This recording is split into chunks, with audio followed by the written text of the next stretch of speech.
What's up, everybody? It's time for a talk. And do you know what I want to talk about? If you guessed your balls, you guessed right. True story. I was just at the Motorsports and Music Festival called GRIDLIFE in Road, Atlanta. They make you wear long pants on the racetrack, even if you're in a street car. It was a disaster down there. Fortunately, I had chassis. Chassis is powder, not for your feet, not for your hands, not for your baby's bottom. It's for your nuts or anywhere else that gets real nasty and sweaty. It keeps that area nice and dry and fresh. It prevents irritation. There's no talc, and it's formulated for your nuts. So when you have to go to a racetrack in the middle of summer in the South and they make you wear long pants, when you get home, they won't smell you before you'll arrive. You feel me? Hit the link in the description. Get some of this for yourself, because when people see me at their track, they know, like, yo, Farah, you got that chassis? Like, hook it up. And that's why this bottle is nearly empty.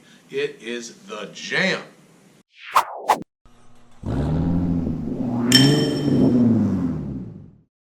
Morning, everybody. Welcome back to GRIDLIFE Sunday afternoon. It's been a hot, long weekend, but it's crazy fun. The parties were nuts. The music was nuts. The people were nuts. The racing has been really good. We saw front-wheel drive track records set here in a 127 in an Acura Integra. Really just screaming fast numbers.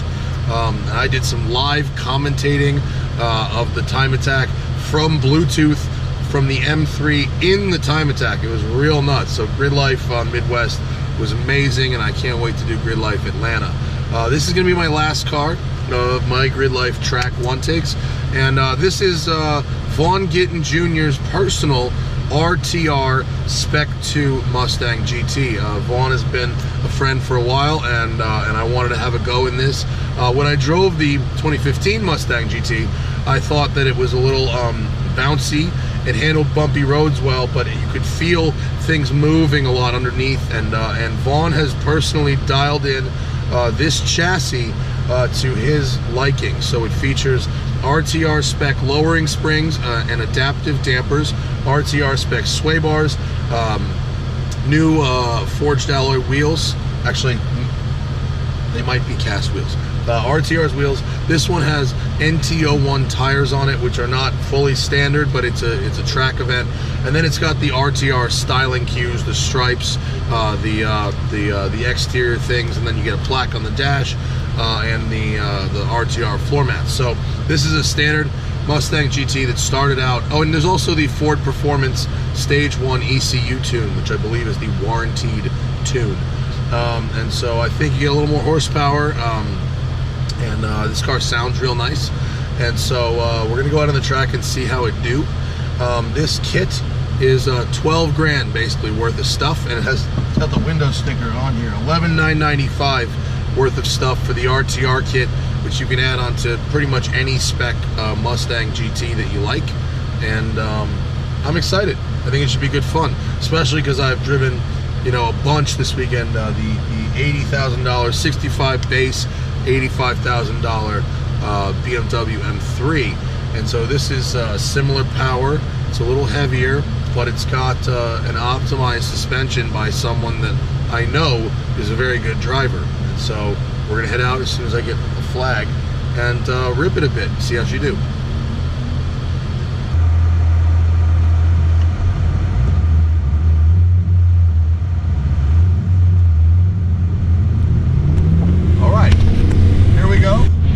Last session of GRIDLIFE at Gingerman Raceway. Visibility, not as good as a BMW M3, better than a Camaro. V8 soundtrack is welcome for once. I think this is my first V8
are pretty effective. I can definitely brake quite a bit later into turn 11 there.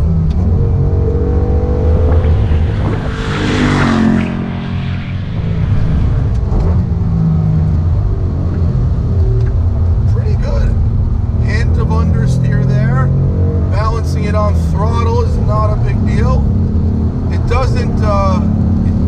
doesn't rotate on its own the way the M3 does.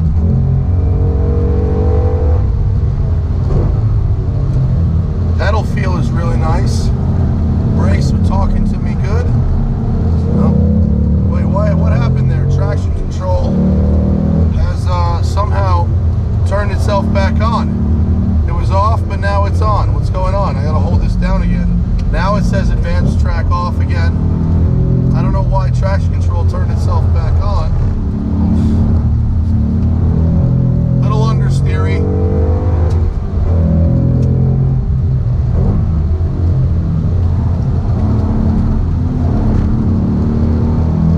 Feels nose heavy. But still quite a lot of performance for the money, honestly.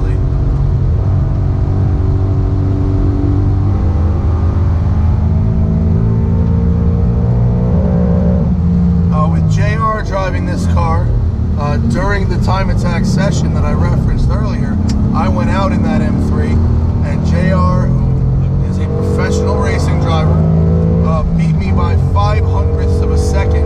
He ran a 145.38, and me in the M3 ran a 145.43. So very, very close. It's easier to drive that car at the limit, I think. But this is a really good little package.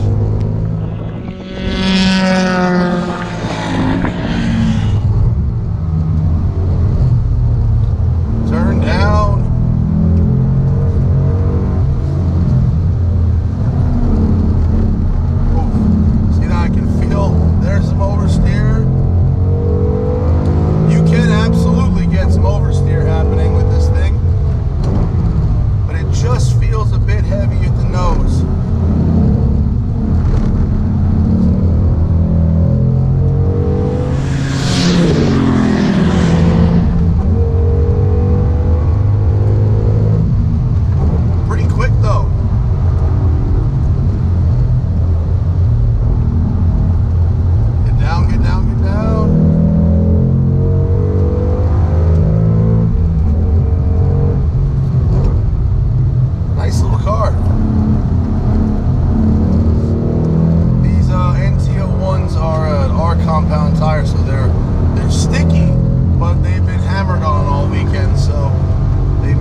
price of a Shelby. It's $1,000 less than the base price of a Shelby. And you know, once you drive a Shelby with the Voodoo engine, the flat plane crank and all that, and the Tremec gearbox, that becomes tough to justify. The real world price, however, says that, you know, the Shelbys aren't really changing hands at sticker, at least not right now. So you could get this for less than the real world price of a Shelby. Although, ooh, that Voodoo engine and that gearbox, that makes selling any other Mustang a very tough thing to do. But I think that the complaints I had about the Mustang GT before regarding being a little wallowy, moving around on suspension and things like that, are in many ways solved by this package. And it's fun to drive, and it's fast, and it sounds good. And I think JR is going to sell a few of these probably. So with that, we conclude our GRIDLIFE Midwest coverage, and I thank all of you for watching. I thank all of the people, JR included, for handing over their keys for me to drive their cars. And I will see you back in Los Angeles.